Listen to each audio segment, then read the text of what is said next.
released an amount of 265 million pesos for those who were affected of floods and landslides that hit the Davao region. The number of fatalities due to flood and landslide in Davao region has increased to 21 according to PDRMO on Tuesday, February 6. Bringing us the latest updates on the ground, Rain Tapaya.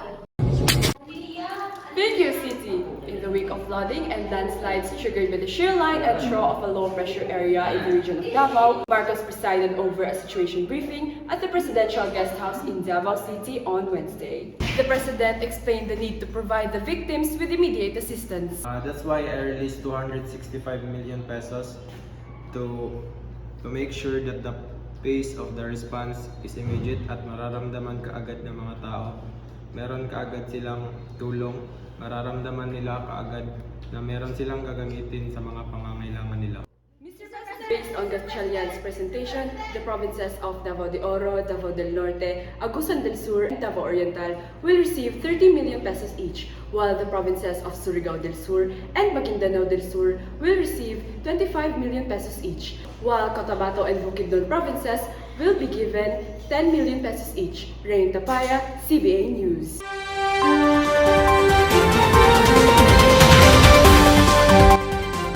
Mga kababayan, we are back and we have an update on the tragedy in a mining area in Davao de Oro province, killing 7 people and injuring 2 others, and 10 are still missing. To give us more details, Team Sir Salero, team, how are the people there? The people right now, Monica, have been worrying about the missing loved ones. But authorities and temporarily halted the search and rescue due to the possibility of another landslide.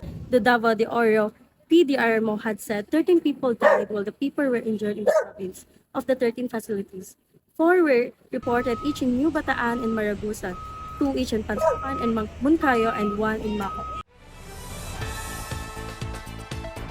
do you feel right now? Worried lang kay wala may kabalo sa og naka ano ba sila sa landslide ba, kung okay ba sila or dili ma'am, akong pamilya ma'am, wala na ko kabalo asa sila. We have here the barangay captain in situ.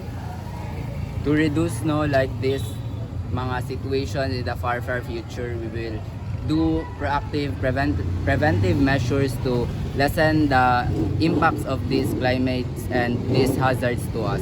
We will do the risk assessment, the land use, and the vegetation propagation.